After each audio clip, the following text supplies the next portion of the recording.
Well, I'd like to thank all of you for being here, and I prepared a brief 45-minute speech, so hang in there. Okay, so, good afternoon, my friends. My name is Dr. Carlos Rivera, and I'm a pediatrician from Patchogue, New York, and a proud member of the Americans for Legal Reform. I'm grateful to Brian Lee of Restoring Families Radio for this opportunity to participate in this tribute to Nancy Schaefer, and I'm proud to be standing amongst you. In front of me, I see courageous men and women, mothers and fathers that despite indescribable pain have traveled near and far with steadfast determination and dedication to fight for a noble and just cause. Warriors who rise against fear of an all-powerful tyrannical system that has brought many of the strongest individuals we have ever seen to their knees. A system that has brought many to an untimely death. I stand with you, brave men and women, and think of a quote from To Kill a Mockingbird. In the words of Atticus Finch, I wanted you to see what real courage is. Instead of getting the idea that courage is a man with a gun in his hand, it's when you know you're licked before you begin. But you begin anyway, and see it through, no matter what.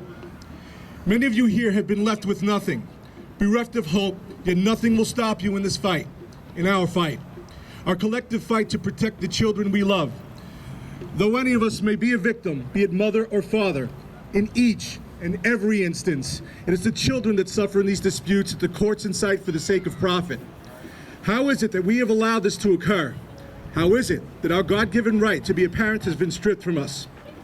When analyzing this injustice, we must look at the rudimentary variables from which this foundation of the monument of suffering has been built. Sadly, the fault is not in the hands of fate. It lies within our own hands, within ourselves. Each of us here, and countless individuals before us, have sat idly, mindless of the rights we have given away. We have naively given the power given to us by the Constitution, the power to not only vote officials into office, but to remove them when they fail to meet the charge of the office granted to them. As in a raft that drifts further and further from shore, we have drifted a seemingly hopeless distance from rescue. We have allowed our officials to design, implement, and entrench a system so egregious that the tales of the victims seem implausible, more sadly, irreversible. I now understand how this has come to be, for I myself am guilty of the very aforementioned faults. With the faith of a child, I had internalized what I have since learned to be the propaganda of authorities that have been seduced by power and greed, a seduction so great that ethics and morality have been cast aside. In our effort to restore justice, our first priority must be to expose the very root of this inhumane atrocity, money, the root of all evil. Perhaps if our legislators confess that the blood money siphoned from the innocent victims was simply to offset their mismanagement, waste, and spending. Their greed has resulted in budget deficits that are nearly irreparable. Instead of finding ethical solutions for their inability to balance state budgets, they have collectively formulated a clandestine system to fleece individuals whose only wish was to dissolve a failed relationship and move on.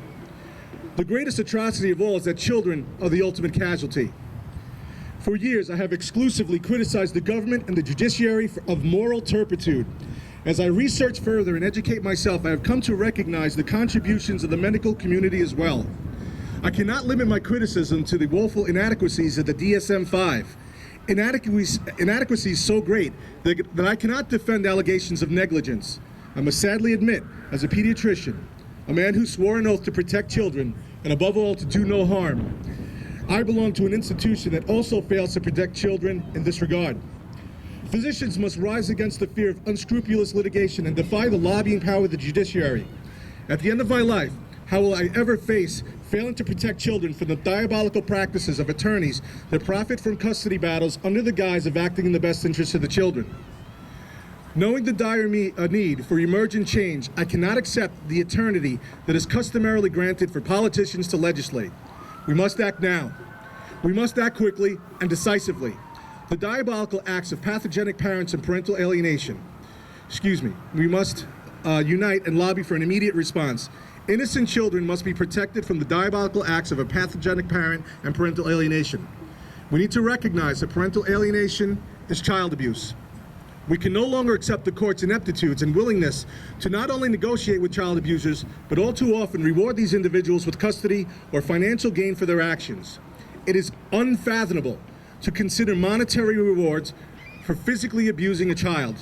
Why is it then that we accept rewarding pathogenic parents for irreversible mental harm imposed on innocent children? It is time that we abolish negotiations with pathogenic parents.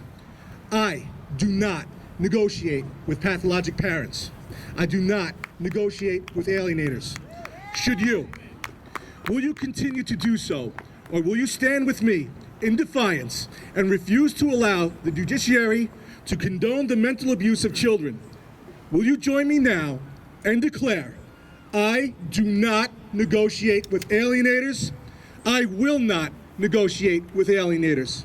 To those of you that are here, I thank you for your time, and I encourage you to continue this battle. We need to inform others and to continue this fight. We are in the right. We are fighting for a just cause. Thank you.